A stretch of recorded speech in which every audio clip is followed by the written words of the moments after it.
o la ofisili mo famol mo le tūlanga fo le e le to e tau whaailoaina o lewa tātou le tūlanga tōnu lava o atu nuu e wawa ai e le fianga i tusai o le tauale e alu nei Amerika ma Iran ma Israel o le fesili pe awa e sile fia fo ela o fionga o a ia a fianga o le tauale i lunga o atu nuu o lalang ia a fia tangata o ngā luenga o le food supply mea umalawa o le soau a o Samoa la ia i lau fasidi o le ase plan fataatia le malo wa ele taimile nei e tawai ona longo ina tangata o tata watunu ina ia mawhai ona no fo pena no fo sauni i tūlanga umawa e lela i titil tawa lea mai lela i titi fo le tūlanga a fia o le lalangi o le aiai.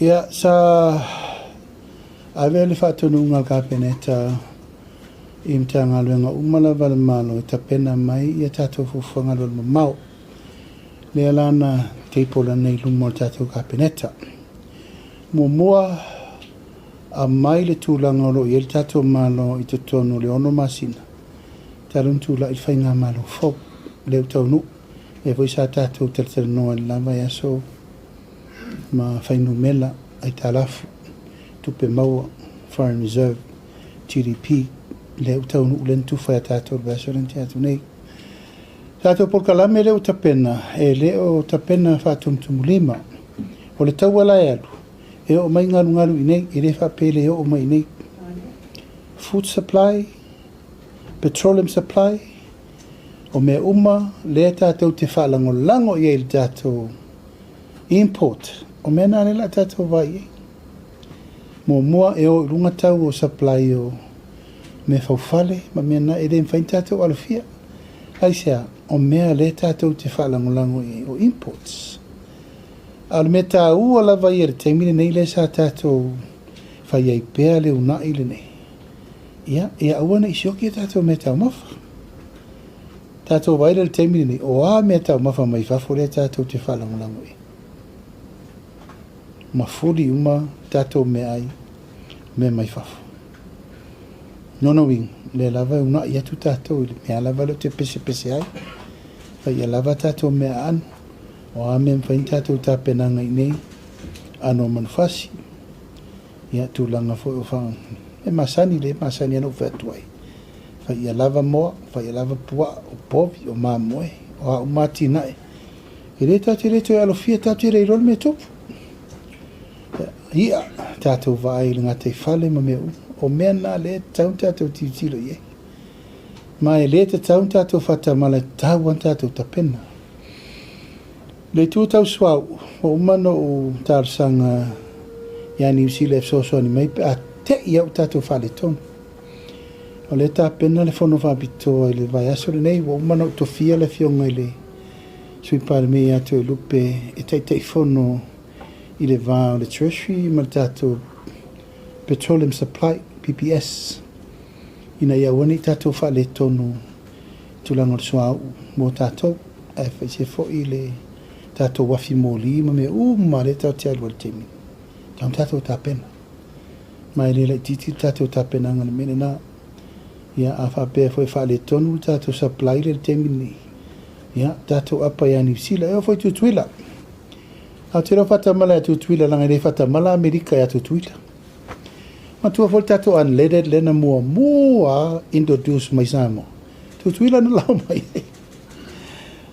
te mantua Alfred Hunt he was the first person nana mai le unleaded le tatou mai tutuila e no wingala le lava tatou te tapena il tūlanga tatou soa uma me va pena au tarsanga vo le fionga i le palmia ono tūlanga o pensini o valele e wa pe ma mafa me uma le New Zealand me e sa wala wa i valele mo tankas ki kele just in case it happens a leo po pipi tatou tarsanga i New Zealand e ia tūlau lava na tau tifia o mea le ami ma mea uma fela ua i mea la ua te loe te le se sa palai o tapena vo i New Zealand i la tau fio storage po le alava i alau tapena Tulanga ia tau le tamau ainga, ioi, tau tatou ta pena, nanga e te le ia fianga.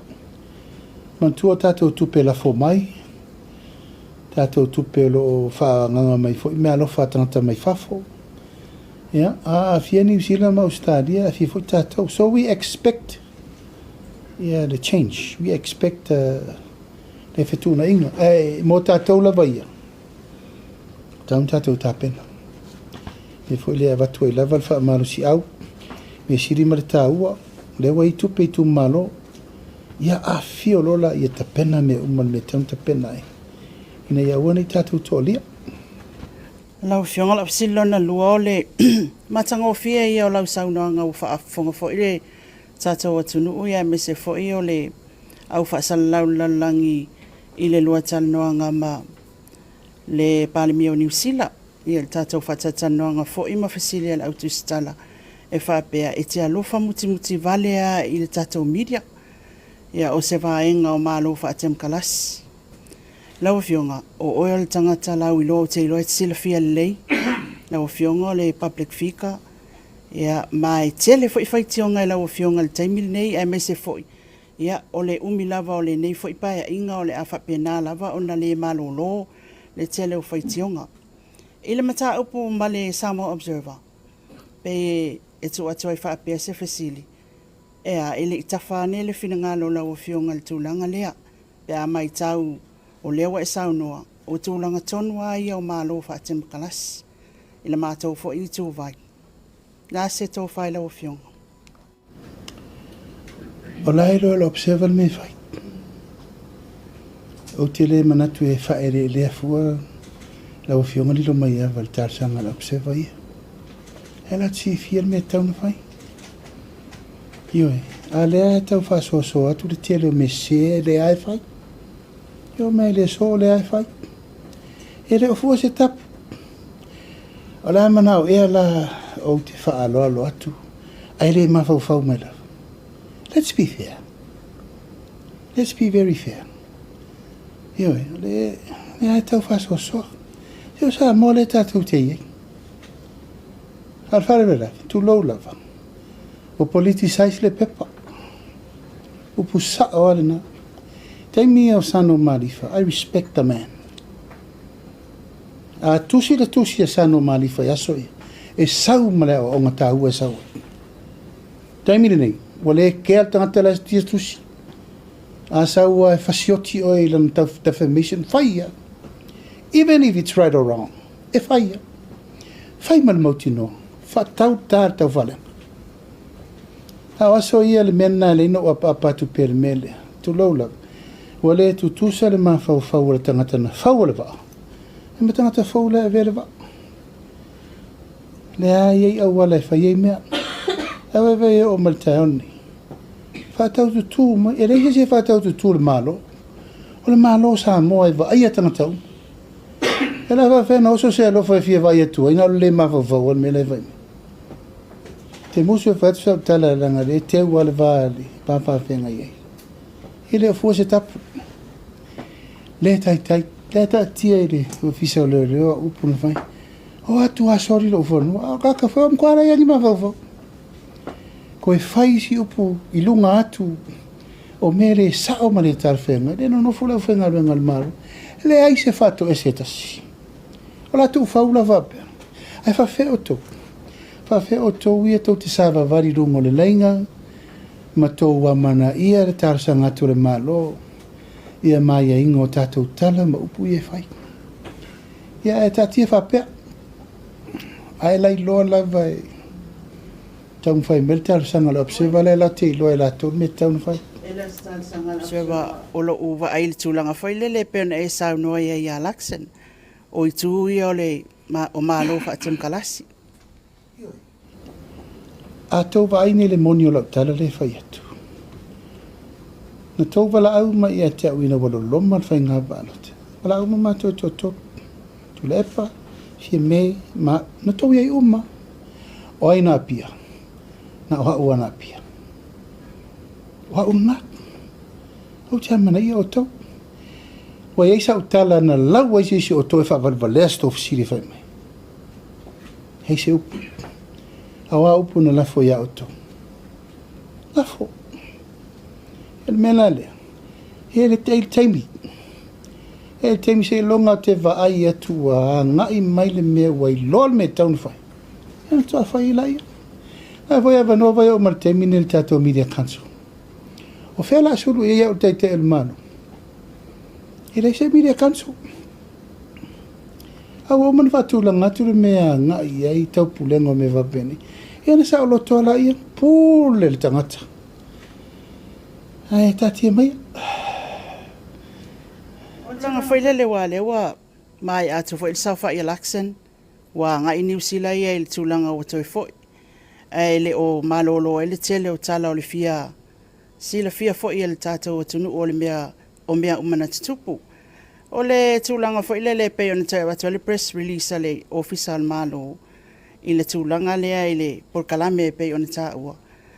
Wa e over excited le porkalame wa la i ona whaile tala ia pe o le tūlanga lava ia o lea sa tātu sanga mai laksen o whele sa wa o le tai au foi lea. E tele ia o tala nau o mai foi i le media la tau. I le tūlanga foi le o whatinonga le malo. E le o ieiso mātou. So engai lea tu pau a lea o le press release le na toi avatu. Ia ma le tūlanga tonu ana ia le porkalame lea pe ona e saunoa ia tapuala. O tele so ona whaia se tala i se mea whatupu. Mai o te musu e toi fo i tua le tala o le utau nu le nofo. O le mea sa o lava ia. E tutu sa le talo sanga mai a laksin. Ia malo nofo whale nofo. It's the same thing. Ana ielo o manatu a whapele e talo sanga mai. O te whaira nofo. O whaira nofo. Ia awo musu e toi halo i tua le mtau. O le whaira nofo. A le tele i o le fue lave na toi o ale vavea o le nafa a fefesta maro. Fe mei o le au mai umale whale vai maunga ke ke ere ngofo. Ma wha a fefe. E le o maari li le whale vai maunga le nofo. Wha maru lua tu la vai suri ma feo i o e na whaari. Mai lana no o mai tusi a te ua. Nisi fo i suri le tu malo. Si ure wha sina ya seo mantafa. E me si fo i suri wha alo sina. O au. Sa matou fia ngai malenu o pia sa o fa malamala male iai le mana onga ale malo ono tūlanga o lesa ta i fetala noa ingi o te amana ia lato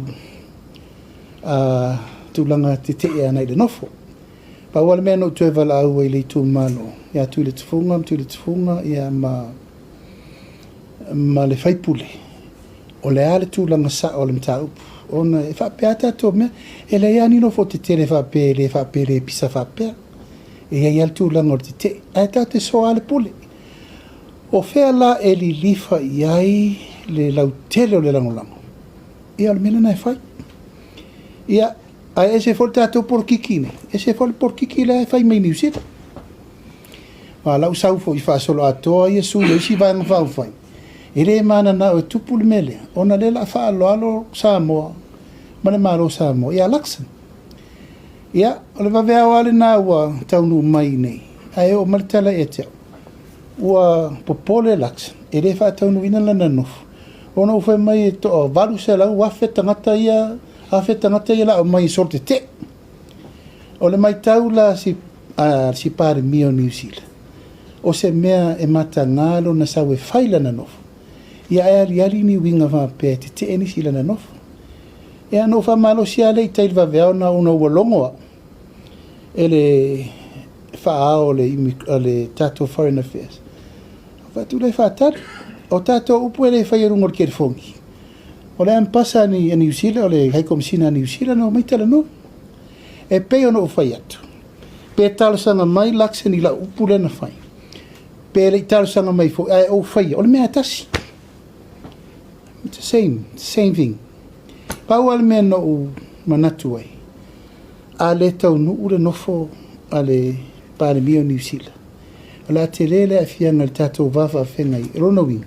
O le whātau nuina le moni o tātou upo tātou lai. I au i o leno o atu lava le tai au whaadi mailo nātunga lunga le mea tonu le tsau no i ei. O whātu ia le leik. A whaapea o le te atu ngaru o na whaapea o se talo sanga nā mai. Lea whainga, e mwhaino wosi tau langa mo uwhape atu. O au no uwhai atu. Ono lo manatu. Sa iri malo, whaatau no, whaafotupu, ulau tā pena tātou. Ia, o le sacrifice na no whai. Au te roa la where lei fwoi tala i lunga, le te sau no mai, whapea mai o lau tala na whai, alo se mena mana o ini usila. Tā si ala tangata e mori mauri melna, o mātou le sa i mem tupu. Ai wa o manatu, whai ai au mo staulanga. Tu ia leo santarsang, au tātou nofo. Ele lau tātou o, tātou lau ofo. Au o tau nu, o tātou sa wha. Ia te au lavala ia o mana e wha mā le avenga isto ina marana mataupu. I ono le alanga mai o, e fefefe, i le upu lea. Nei te ufa o ngale matai, a whair free visa. Si o ke ofo.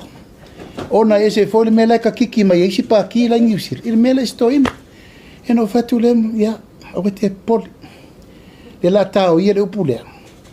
O au le ua o whapeatu. A fio mai e, o le umadli e mai le fio anga o pia e. E whailau whafotupu mal whafotu o le vāri. I elena ma whailona tātou. Whaasoro lom whatau nuri nofu. O le whaasisi langa le nālanga la fo o le. Le si vaenga o le au mafia matalai. O te tautala se i le mena nantupu. E o tautala atu o ia. Whaifo ia o mōs taulanga o le nā mea. Ina ia sao tātou zawa. Ia le wau.